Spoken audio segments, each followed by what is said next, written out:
সম্মানিত হাজিরিন, আমি আপনাদের সম্মুখে পবিত্র কালামুল্লাহ সূরাতুল লুকমানের 34 নম্বর আয়াতে কারিমা তেলাওয়াত করলাম।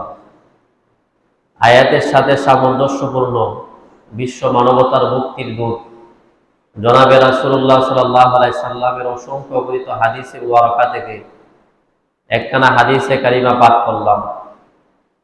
আয়াত হাদিসের আলোকে আজকে আমরা যে বিষয়টা নিয়ে আলোচনা করব, মুযাকারা করব, পর্যালোচনা করব, বিষয়টি হলো সফর। সফর মানে হলো আপনি যদি কোনো এক ব্যবসায়িক কাজে বা অন্য কোনো উদ্দেশ্যে, যে উদ্দেশ্যটা যদি আপনি কোনো জায়গায় যান তাহলে এটাকে আরবিতে সফর বলে।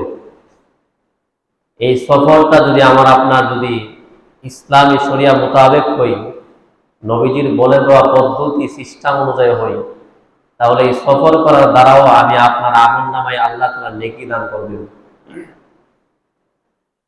আমাদের মূল আলোচনা আরম্ভ করার পূর্বে ভূমিকায় একটা কথা আমাদের স্মরণ রাখতে হবে, সেটি হলো সফর করার ক্ষেত্রে তাড়াহুড়া না করা, বরং ধীরস্থিরতার সাথে সফর করা। ইসলাম আমাদেরকে এই শিক্ষা দিয়েছে। যদি আপনি যদি সফর করার ক্ষেত্রে তাড়াহুড়া করি, তাহলে অনেক সময় দেখা যায় যে সফরে যাওয়ার সময় যেটা নিত্য প্রয়োজনীয় জিনিস অনেক সময় ভুলে আমরা রেখে চলে যাই। এর দ্বারা আমাদের সফরে ব্যাঘাত ঘটে, আমাদের কাজে ব্যাঘাত ঘটে। এই জন্য ইসলাম শান্তির ধর্ম। ইসলাম আমাকে আপনাকে শিক্ষা দিয়েছে, যদি আপনি কোনো জায়গায় সফরে বাইর হই, তাহলে সফরে বাইর হওয়ার আগে তাড়াহুড়া না করা, বরং ধীরস্থিরতার সাথে ধৈর্যের সাথে সফরের প্রস্তুতি গ্রহণ করা। এটা ইসলাম আমাকে আপনাকে শিখায়। আমি যে হাদিসে মুবারকা আপনাদের সামনে খুতবার করে পাঠ করলাম, তিরমিজি শরীফের 2012 নম্বর হাদিস। এই হাদিসের মধ্যে জনাবে রাসূলুল্লাহ সাল্লাল্লাহু আলাইহি সাল্লাম বলেন, হাদিসের বর্ণনাকারী হযরত সাহল ইবনে সাদ আস-সাঈদী রাদিয়াল্লাহু তাআলা, উনি বর্ণনা করেন রাহিমাহুল্লাহ, উনি বর্ণনা করেন আন আবিহি আন জাদ্দিহি, উনি ওনার বাবার থেকে বর্ণনা করেন। ওনার বাবার থেকে মানে বর্ণনাকারীর দাদার থেকে বর্ণনা করেন। ওনার দাদা বলেন, ক্বালা রাসূলুল্লাহ সাল্লাল্লাহু আলাইহি ওয়া আলিহি ওয়াসাল্লাম, আল্লাহর নবী জনাব রাসূলুল্লাহ সাল্লাল্লাহু আলাইহি ওয়াসাল্লাম বলেছেন, আল-আনাতু মিনাল্লাহ, ধৈর্য স্থিরতা এটা আল্লাহ তাআলার পক্ষ থেকে, ওয়াল আজালাতু মিনাশ শাইতান, তাড়াহুড়া এটা শয়তানের পক্ষ থেকে। আল-আনাতু মিনাল্লাহ মানে ধৈর্য স্থিরতা এটা আল্লাহ তাআলার পক্ষ থেকে, ওয়াল আজালাতু মিনাশ শাইতান, আর তাড়াহুড়া হইচই এটা শয়তানের পক্ষ থেকে। এই জন্য সফরে যাওয়ার আগে, সফরের প্রস্তুতি গ্রহণ করার ক্ষেত্রে আমাদের ধৈর্য স্থিরতা মানে একটা বিষয়ে তাড়াহুড়া না করা, ধৈর্যের বহির্ভূত ধৈর্য ধরে না এমন কাজ না করা। যদি আপনি ধীরস্থিরভাবে যদি সফরের জন্য প্রস্তুতি নেন, তাহলে আপনার সফরে যাইতে কোনো ব্যাঘাত ঘটবে না ইনশাআল্লাহ। আল্লাহ তাআলা আমাদের সবাইকে ব্যবসায়িক কাজে বা অন্য কোনো উদ্দেশ্যে কোনো জায়গায় যদি আমরা বেড়াইতে যাই বা সফরে যাই, তাহলে আমরা যেন ধীরস্থিরতার সাথে এবং ধৈর্যের সাথে আমাদের সফরের প্রস্তুতি গ্রহণ করতে পারি। আল্লাহ তাআলা তৌফিক দান করুন। এটা হলো আজকের আলোচনার ভূমিকা। এটা আমাদের সব সময় সফরে যাওয়ার ক্ষেত্রে মাথায় রাখতে হবে। আজকের আলোচনার প্রথম নম্বর বিষয় সফরের পদ্ধতি, প্রস্তুতি। 1 নম্বর, বিশুদ্ধ নিয়ত করা, নিয়তকে সঠিক করা। আপনার সফরটা যেমন না হই যে আমরা একটা গুনার কাজের জন্য, কোনো একটা বেদাত কাজে অংশগ্রহণ করার জন্য যাতে করে আমরা সফর না করি। এই সফর করার আগে নিয়তকে শুদ্ধ করতে হবে। যেমন আপনি একজন চাকরিজীবী, আপনি বাড়িতে যাবেন বা আপনি কোনো আত্মীয়র বাড়িতে বেড়াতে যাবেন, কোনো আত্মীয় বাড়িতে বেড়াতে যাওয়ার ক্ষেত্রে আপনার নিয়ত হতে হবে, নিয়ত থাকতে হবে যে আমি আত্মীয়তার বন্ধন মজবুত করার জন্য যাইতেছি। আপনি একজন চাকরিজীবী, আপনি যদি বাড়িতে যান, নিয়ত থাকতে হবে যে আমি আমার মাতা পিতা, আমার ভাই, আত্মীয় স্বজন, তাদের দেখভাল করার জন্য, তাদের দেখাশোনা করার জন্য যাইতেছি। এই নিয়তে যাওয়া, বলে নিয়ত শুদ্ধ করা, বিশুদ্ধ নিয়ত করা, এটা আমাদের জন্য 1 নম্বর করণীয়। হাদিসের প্রসিদ্ধ কিতাব সহিহুল বুখারী, এই বুখারী শরীফের প্রথম হাদিস, 1 নম্বর হাদিস, বর্ণনাকারী আলকমা ইবনে ওয়াক্কাস আল-লাইসি রাহিমাহুল্লাহ, উনি বলেন, ইয়াকুলু সামিতু ওমর ইবনুল খাত্তাব রাদিয়াল্লাহু তাআলা আনহু আলাল মিনবার। হযরত আলকমা ইবনে ওয়াক্কাস আল-লাইসি রাহিমাহুল্লাহ উনি বলেন, আল্লাহর নবীর সাহাবা হযরত ওমর ইবনে খাত্তাব রাদিয়াল্লাহু তাআলা আনহুকে আমি মিনবরে দাঁড়িয়ে এই কথা বলতে আমি শুনলাম। ক্বালা সামি'তু রাসূলুল্লাহ সাল্লাল্লাহু আলাইহি ওয়া আলিহি ওয়াসাল্লাম। ওমর ইবনে খাত্তাব রাদিয়াল্লাহু তাআলা আনহু মিনবরে দাঁড়ায় উনি বলেন, আমি জনাব রাসূলুল্লাহ সাল্লাল্লাহু আলাইহি ওয়াসাল্লামকে এটা বলতে শুনলাম, নবীজি বলেন, ইন্নামাল আমালু বিন্নিয়াত ওয়া ইন্নামা লিকুল্লি ইমরিইন মা নাওয়া। আল্লাহর নবী বলেন, ইন্নামাল আমালু বিন্নিয়াত, নিশ্চয় কাজ নিয়ত অনুযায়ী, ওয়া ইন্নামা লিকুল্লি ইমরিইন মা নাওয়া, আর মানুষের তার নিয়ত অনুযায়ী তার প্রতিফল দেওয়া হবে। একজন মানুষের নিয়ত অনুযায়ী তাকে আল্লাহ তাআলা নেকের সওয়াব আল্লাহ তাআলা দান করবেন, তার কর্মের ভালো কর্মের সওয়াব আল্লাহ নিয়ত অনুযায়ী দান করবেন। বলে ইন্নামাল আমালু বিন্নিয়াত, বলে নিশ্চয় কাজ মানে আমল, এটা নিয়ত অনুযায়ী।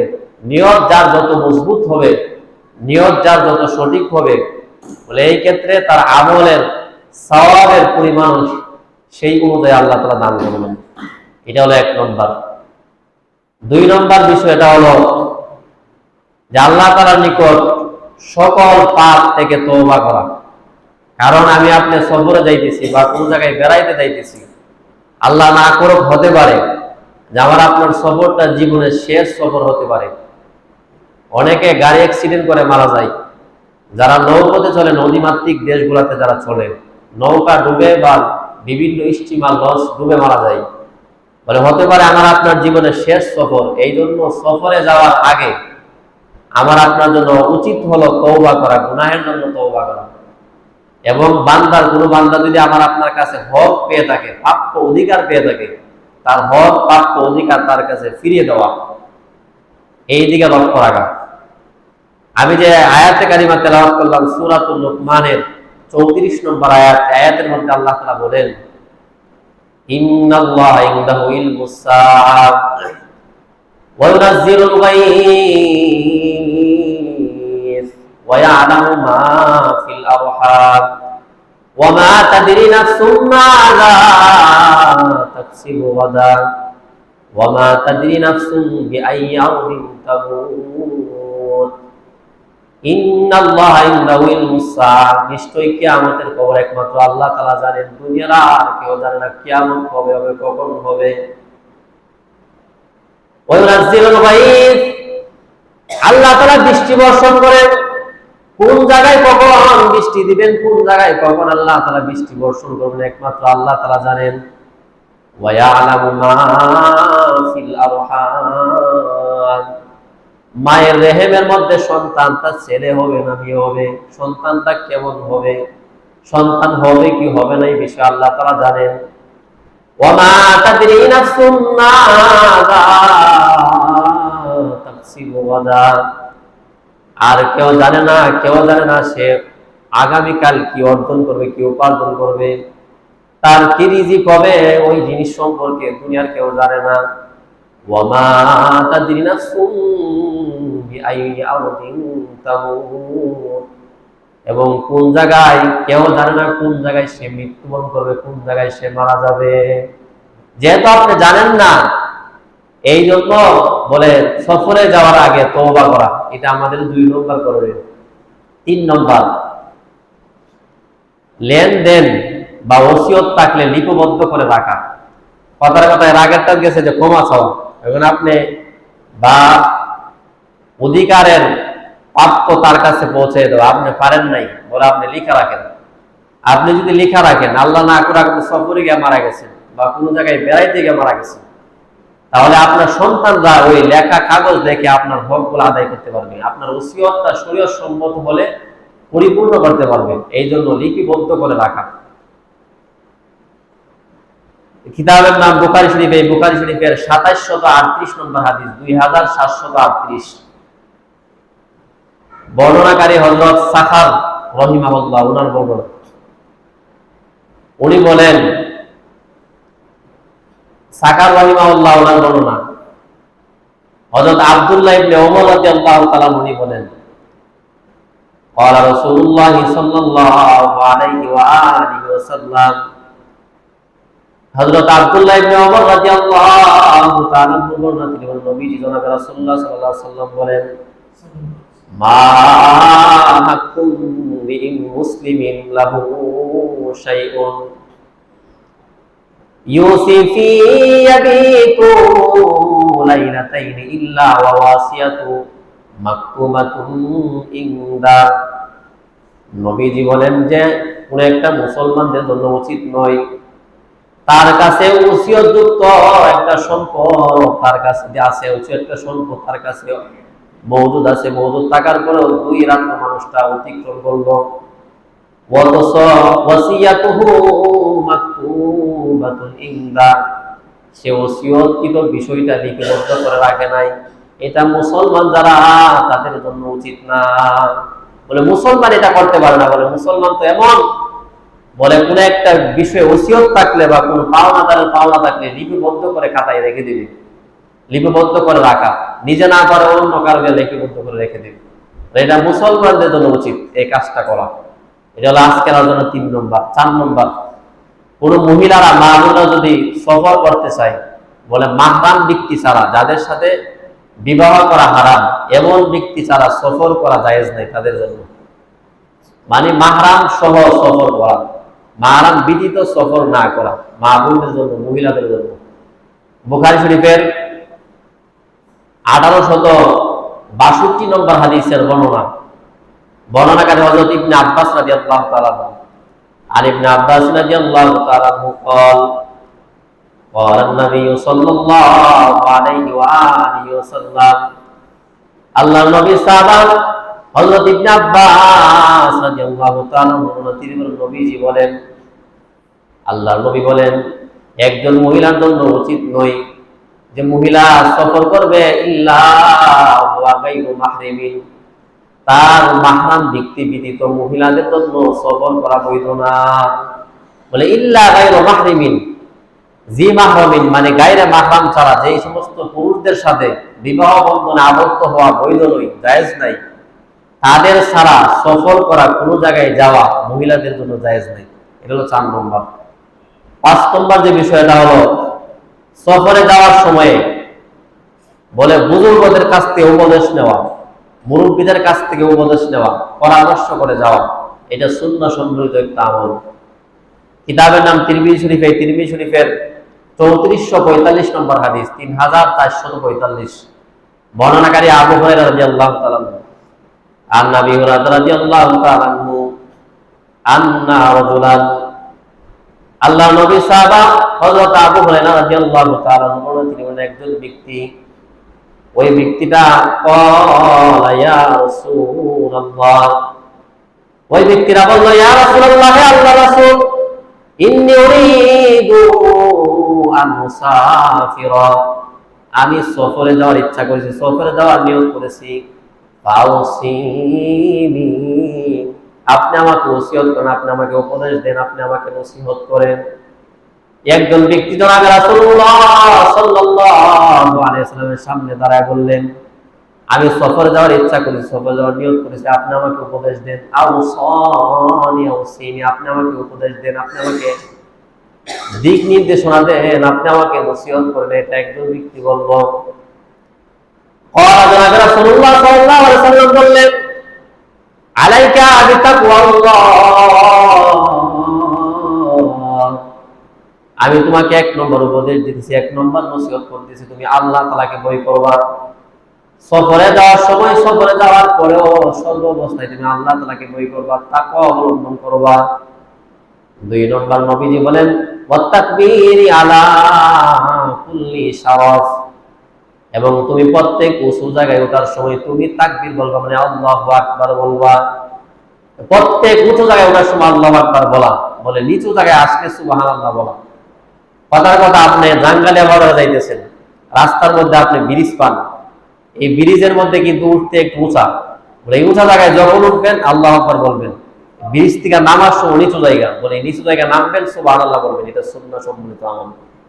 নবীজি সাহাবাকে বললেন, সাহাবাকে বলার পরে এই সাহাবী ফালাম্মা আন ওয়াল্লাহ রাজুল, ওই ব্যক্তিরা যখন নবীজির কাছ থেকে উপদেশটা নিয়ে উঠে চলে গেল, আল্লাহুম্মা, নবীজি তখন আল্লাহর কাছে দোয়া করলেন, আল্লাহুম্মা আকবিলাহুল আরদ, আল্লাহর কাছে দোয়া করলেন, আল্লাহ তুমি তার জন্য জমিনকে, তার পথের জায়গাটাকে তার জন্য তুমি সংকীর্ণ করে দাও। আল্লাহ নবী বললেন ওয়াসাউই সাফারা ওয়াহাউই সাফারা, এবং তার জন্য সফরকে তুমি সহজ করে দাও। ব্যক্তিরা যখন উপদেশ নিয়ে চলে গেছে, নবীজি দোয়া করতেছেন যে আল্লাহুম্মা আকবিলাহুল আরদ, হে আল্লাহ জমিনকে তার জন্য তুমি সংকীর্ণ করে দাও, মানে সংক্ষিপ্ত আকারে অল্প সময়ে তার গন্তব্যে তাকে পৌঁছায় দাও। বলে ওয়াহাউইলা আলাইহিস সাফারা, এবং সফর তার জন্য সহজ করে দাও, সফরটা তার জন্য সহজ হয়ে যায় এমন ব্যবস্থা করে দাও। নবীজি তার জন্য দোয়া করলেন।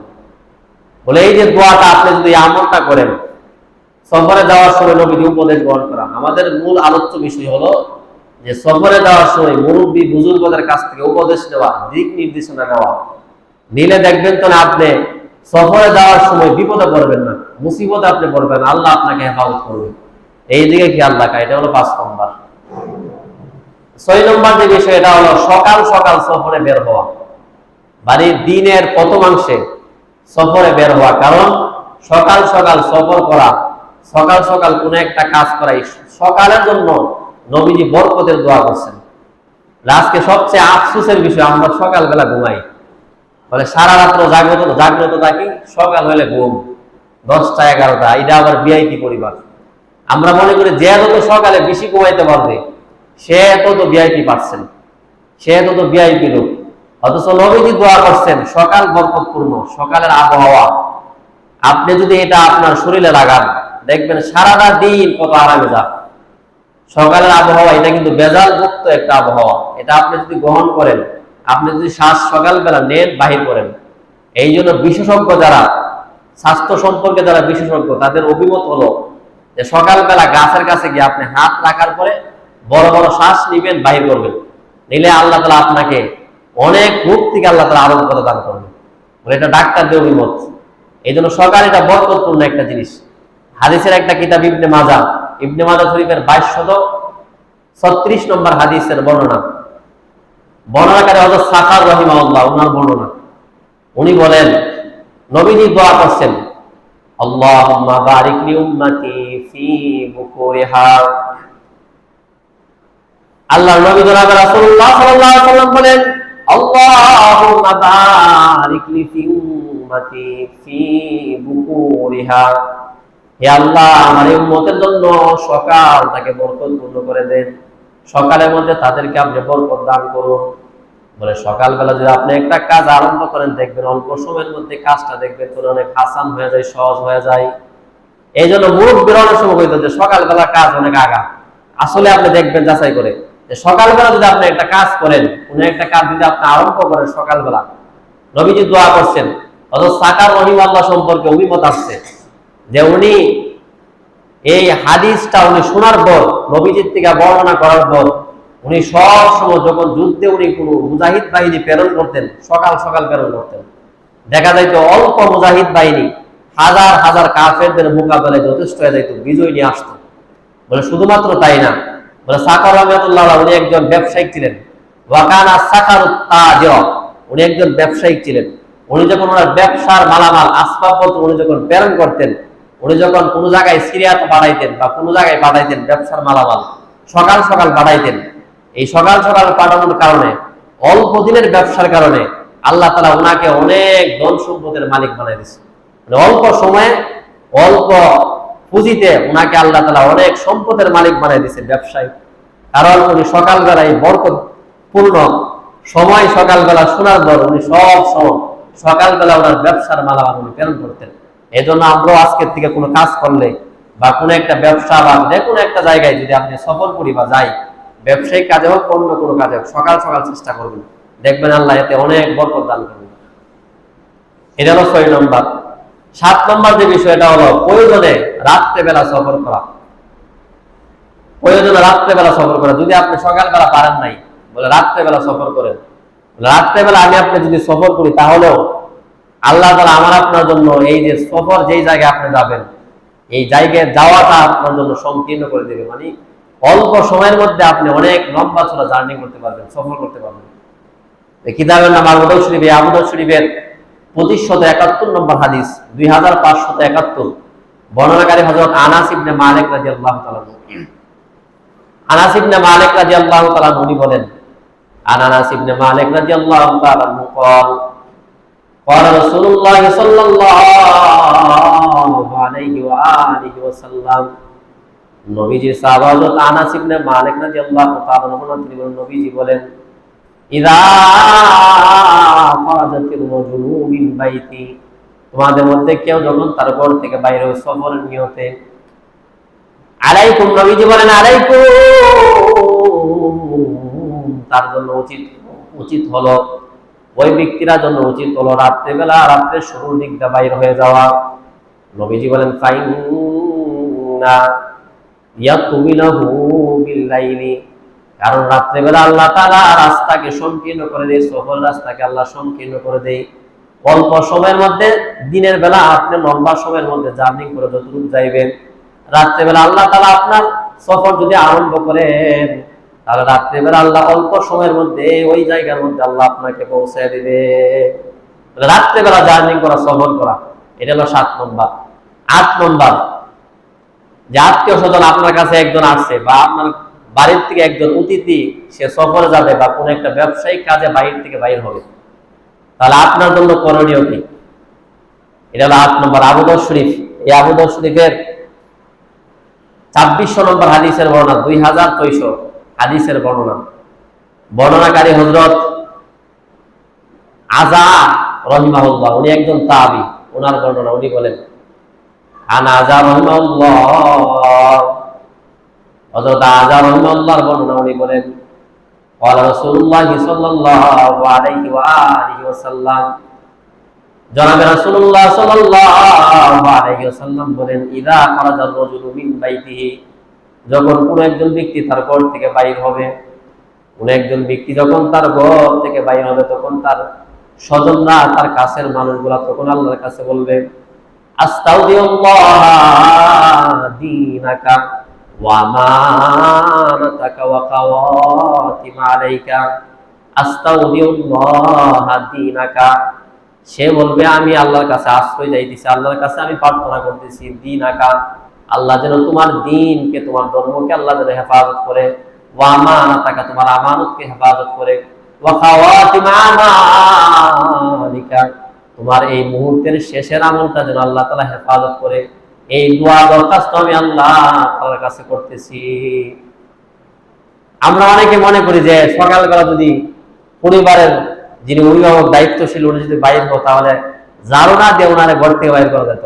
মানে এটা একটা কুসংস্কার। বরং না, আপনাকে দোয়া শিখাইছেন নবীজি, আস্তাউদিউল্লাহ দীনাকা ওয়া আমানাতাকা ওয়া খাওয়াতিম আলাইকা, বলে এই দোয়াটা পড়া, এটা একটা সুন্নাহ সম্বলিত আমল। এই দোয়া করার পর ঘর থেকে বাইর হওয়া, এটা হলো 8 নম্বর। 9 নম্বর, এখন ঘর থেকে যে বাইর হবেন আপনি কি করবেন? বলে ঘর থেকে বাইর হওয়ার পরে দোয়া করা। এই আবু দাউদ শরীফের 5095 নম্বর হাদিসের বর্ণনা। বর্ণনাকারী হযরত আনাস ইবনে মালিক রাদিয়াল্লাহু তাআলা।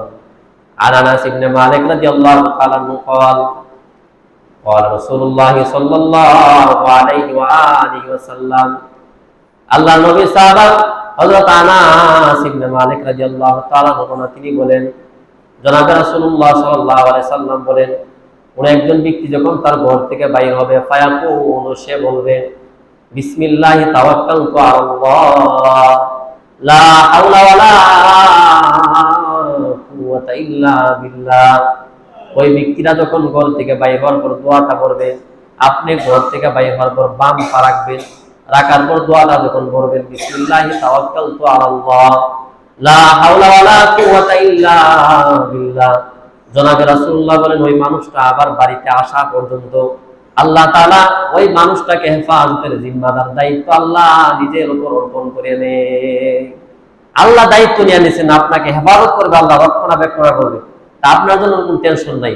এই জন্য এই দোয়াটা পড়া, বিসমিল্লাহি তাওয়াক্কালতু আলাল্লাহি লা হাওলা ওয়ালা কুওয়াতা ইল্লা বিল্লাহ, এই দোয়াটা পড়া।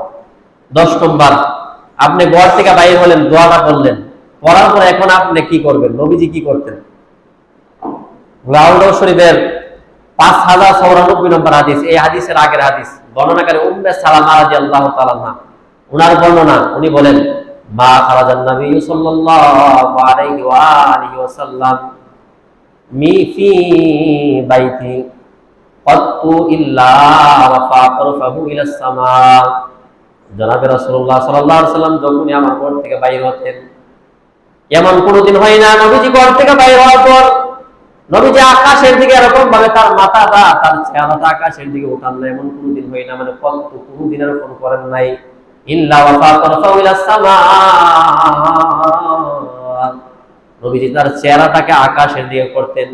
ফায়ুকালা, তারপর নবীজি বলতেন, চেহারাটা আকাশের দিকে করার পর নবীজি বলতেন, আল্লাহুম্মা ইন্নী আউযু বিকা আন আযাল্লা আও উযিল্লা।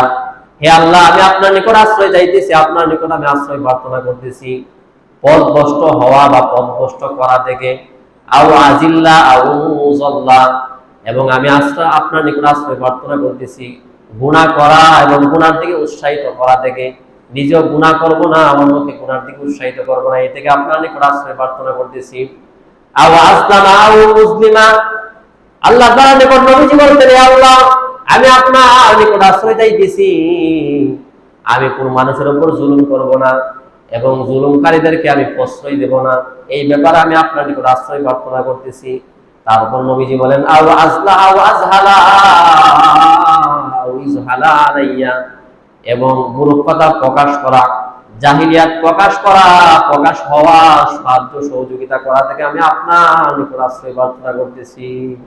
এই দোয়াটা নবীজি করতেন। আপনি আরবিটা আমার বাংলাতে করবেন, যে আল্লাহ পথভ্রষ্ট হওয়া করা থেকে, গুনাহ করা, গুনার থেকে উৎসাহিত করা থেকে, জুলুম করা, জুলুমকারীকে প্রশ্রয় দেওয়া থেকে, এবং মূর্খতা, জাহিলিয়াত, বর্বরতা, এগুলা নিজের থেকে প্রকাশ করা এবং অন্যকে এই জাহিলিয়াত প্রকাশ করার জন্য উৎসাহিত করা থেকে আমি আপনার নিকট আশ্রয় প্রার্থনা করতেছি। এই দোয়াটা ঘর থেকে বাইরে হওয়ার পর আপনি যখন এই দোয়াটা পড়বেন, বলে বিসমিল্লাহি তাওয়াক্কালতু আলাল্লাহি লা হাওলা ওয়ালা কুওয়াতা ইল্লা বিল্লাহ, এটা আপনি ঘর থেকে বাইরে হলেন, দোয়াটা বললেন, পড়ার পর আকাশের দিকে তাকায়া এই দোয়াটা যদি আপনি করেন, এটা নবীজি করত, তাহলে আপনি এই দোয়াটা করার পর আপনি যদি সফরে যান, ওই সফরটাও আপনার একটা আমল, নেক হিসেবে বলে গণ্য হবে। আল্লাহ তাআলা প্রত্যেকটা কদমে, প্রত্যেকটা মাইল, প্রত্যেকটা কিলোমিটার আপনি যখন অতিক্রম করবেন, আল্লাহ আপনাকে নেক দান করবেন। বলে আমাদের প্রত্যেকটা কাজ আমাদের উম্মতের জন্য সারপ্রাইজ, আমাদের উম্মতের জন্য অফার, সুযোগ। আমরা যদি প্রত্যেকটা কাজ সুন্নাহ মোতাবেক করি, ইসলামী শরিয়া মোতাবেক করি, আপনি একটা কাজ করছেন, সফরে যাইতেছেন আপনার উদ্দেশ্যে, ব্যবসায়িক কাজে, আপনি বেড়াইতে যাইতেছেন, কিন্তু এটাও যদি আপনি সুন্নাহ মোতাবেক করতে পারেন, তাহলে এর বদৌলতে আল্লাহ তাআলা আপনাকে আমাকে নেক দান করবেন। এটা কিন্তু অনেক বড় একটা দৌলতের বিষয়। এই কাজগুলো আল্লাহ তাআলা আমাদেরকে করার তৌফিক দান করুন। বলে এই 10টা কাজ করলেন, করার পর 11 নম্বর, আপনি যখন যানবাহনে উঠবেন, উঠার পর আপনি কি করবেন? নবীজি এটাও আমাদেরকে শিখাইছেন। বলে কিতাবের নাম মুসলিম শরীফ, এই মুসলিম শরীফের 1342 নম্বর হাদিস, 1342, বর্ণনাকারী হযরত আব্দুল্লাহ ইবনে ওমর রাদিয়াল্লাহু তাআলা, উনি বলেন, নবীজি জনাবে রাসূলুল্লাহ সাল্লাল্লাহু আলাইহি ওয়াসাল্লাম যখন কোন সফরে ইচ্ছা করতেন, তখন নবীজি নিজের উটের মধ্যে আরোহণ করতেন। নবীজির একটা নির্দিষ্ট উট ছিল, উটনি ছিল। এই উটে আরোহণ করার পর নবীজি ধীরস্থির সাথে, একেবারে ধীরস্থির ভাবে নবীজি বসতেন, খুব শান্তশিষ্ট হয়ে নবীজি বসতেন। বসার পর 3 বার আল্লাহু আকবার, আল্লাহু আকবার, আল্লাহু আকবার বলতেন, 3 বার বলতেন। আপনি গাড়িতে উঠছেন, ওঠার পর আপনার জন্য সর্বপ্রথম করণীয়, আপনি গাড়িতে উঠে বসার পর আপনি 3 বার আল্লাহু আকবার বলবেন। আল্লাহু আকবার বলার পরে আপনি এরকম ভাবে তারপরে কি করতেন? ফাকালা, হযরত ইবনে ওমর রাদিয়াল্লাহু তাআলা বলেন, তারপর নবীজি বলতেন সুবহানাল্লাযী সাখখারা লানা হাযা ওয়া মা কুন্না লাহু মুকরিনিন। সুবহানাল্লাযী, মহান সত্তা যিনি, আল্লাযী সাখখারা লানা হাযা, যিনি এই বাহনটাকে আমাদের অনুগামী করে দিয়েছেন। অথচ এই বাহনটা আমাদের অনুগামী ছিল না, আমরা পুরুষ মানত না, এই বাহনটা আমাদের অনুগামী করে দিয়েছেন। বলে একটা গাড়ি আমার আপনার অনুকূলের বাইরে অনেক সময় চলে যায়, একটু সাধারণ একটু তাড়াহুড়া করার কারণে গাড়ি অনেক সময় কারের মধ্যে চলে যায়, অনেক গাড়ি অনেক সময় অ্যাক্সিডেন্ট করে ফেলে। বলে এই গাড়িটা আমাদের অনুগামী না, কিন্তু আল্লাহ তাআলা আমাদের অনুগামী করে দিয়েছেন। বিশাল বড় গাড়িটাকে সামান্য একজন ড্রাইভার পরিচালনা করতেছে, বলে এটা আল্লাহ তাআলা অনুগামী করে দিয়েছেন। সুবহানাল্লাযী সাখখারা লানা হাযা ওয়া মা কুন্না লাহু মুকরিনিন ওয়া ইন্না ইলা রাব্বিনা লামুনকালিবুন। এবং আমরা আমাদের প্রতিপালকের দিকে প্রত্যাবর্তন করব, আমাদের প্রতিপালকের দিকে আমাদের একদিন যাইতে হবে। এই দোয়াটা করা, এটা একটা সুন্নাত সম্পর্কিত আমল। বলে এই দোয়াটা যদি আপনি করেন, তাহলে এই কথা বিশ্বাস করা যায়, এই কথা বলা যায় যে আল্লাহ তাআলা আপনাকে বিপদ আপদ বালা মুসিবত থেকে, হঠাৎ অ্যাক্সিডেন্ট থেকে আল্লাহ হেফাজত করবে। বলে এটা 11 নম্বর। এখন কেহ যদি নৌকায় যদি আপনি জার্নি করেন, নৌকায় যদি আপনি সফরে বাইর হন, এটা হলো 12 নম্বর। তাহলে আপনার জন্য কি অপশন?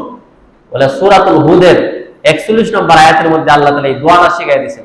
এটা একটা কোরআন শরীফের আয়াত। বলে এটা আবার একটা দোয়া। বলে এটা হলো নৌকায় যদি আপনি আরোহণ করেন, নৌকায় আরোহণ করলে ঠিক ওই কাজটাই করবেন, ডান পাও দিয়ে আগে ঢুকবেন, উঠবেন, উঠার পরে আপনি 3 বার স্থির হওয়ার পর আপনি যখন ধীরস্থির ভাবে বসবেন, বসার পর 3 বার আল্লাহু আকবার বলবেন। বলার পর আপনি এটা বলবেন, বিসমিল্লাহি মাজরিহা ওয়া মুরসাহা ইন্না ইলা রাব্বিনা গফুরুর রহিম। এই দোয়াটা পড়া, বিসমিল্লাহি মাজরিহা ওয়া মুরসাহা ইন্না ইলা রাব্বিনা গফুরুর রহিম। এই দোয়াটা আপনি যদি পড়েন, তাহলে হঠাৎ নৌকা যে এরকম ভাবে নদীর তলে চলে যায়, এর থেকে আল্লাহ তাআলা আপনাকে হেফাজত করবে।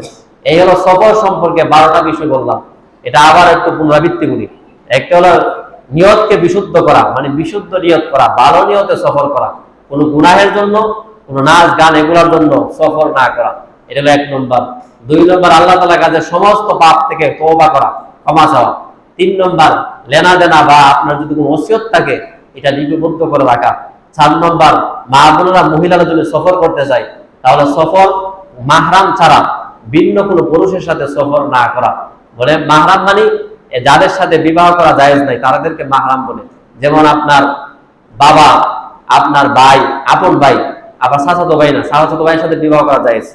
এই জন্য এদিকে লক্ষ্য রাখা, মাহরাম ছাড়া সফর না করা, এটা মহিলাদের জন্য জায়েজ নাই। 5 নম্বর বুজুর্গদের কাছ থেকে উপদেশ গ্রহণ করা, নসিহত শোনা। 6 নম্বর সকাল সকাল সফর করা। 7 নম্বর যদি প্রয়োজন হয় রাত্রে বেলা সফর করা, রাত্রের প্রথম দিক দিয়ে সফর করা। 8 নম্বর বলে আপনার আমার আত্মীয় যদি সফরে যায় বা কোনো উদ্দেশ্যে যায়, তাহলে বিশেষ করে মা বোনা যারা আছেন, আপনার বাড়ির মালিক যদি কোনো একটা কাজে বাইর হয়, তাহলে ওনার জন্য দোয়া করা। এই তাওয়াক্কালতু আলাল্লাহি লা হাওলা ওয়ালা কুওয়াতা, এই দোয়াটা পড়া ওনার জন্য। এটা হলো 8 নম্বর। 9 নম্বর যে বিষয়, এটা হলো ঘর থেকে বাইর হওয়ার পর দোয়া করা।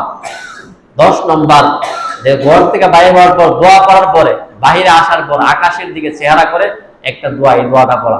11 নম্বর যে যানবাহনে আরোহণ করার পর আপনি প্রথমে ডান পা দিয়ে যানবাহনে উঠবেন, ওঠার পর আপনি আল্লাহু আকবার স্থিরভাবে বসে আল্লাহু আকবার 3 বার বলবেন। বলার পর দোয়াটা বলবেন, সুবহানাল্লাযী সাখখারা লানা হাযা ওয়া মা কুন্না লাহু মুকরিনিন। এই দোয়াটা পড়া। 12 নম্বর কেউ যদি নৌকায় আরোহণ করেন, নৌকায় যদি কোনো জায়গায় সফর করেন, তাহলে এই দোয়া পড়া। সূরাতুল হুদের 41 নম্বর আয়াত, এটা পড়া যে বিসমিল্লাহি মাজরিহা ওয়া মুরসাহা ইন্না ইলা রাব্বিনা গফুরুর রহিম। এই আমলগুলা করা। এই আমলগুলা করে আপনি যদি সফরে যান, কোনো জায়গায় যদি আপনি বাইর হন, তাহলে আল্লাহ তাআলা আপনাকে সকল প্রকার বিপদ আপদ থেকে আল্লাহ হেফাজত করবেন এবং আপনার সফরটা, পুরাটা সফর একটা নেক আমল হিসাবে গণ্য হবে। আল্লাহ প্রত্যেকটা কদমে, প্রত্যেকটা অতিক্রমে আল্লাহ তাআলা আপনার আমার আমল নামে নেকি দান করবেন। আল্লাহ তাআলা এই সফর অবস্থায় আমল করার তৌফিক আল্লাহ আমাদের সবাইকে দান করুন।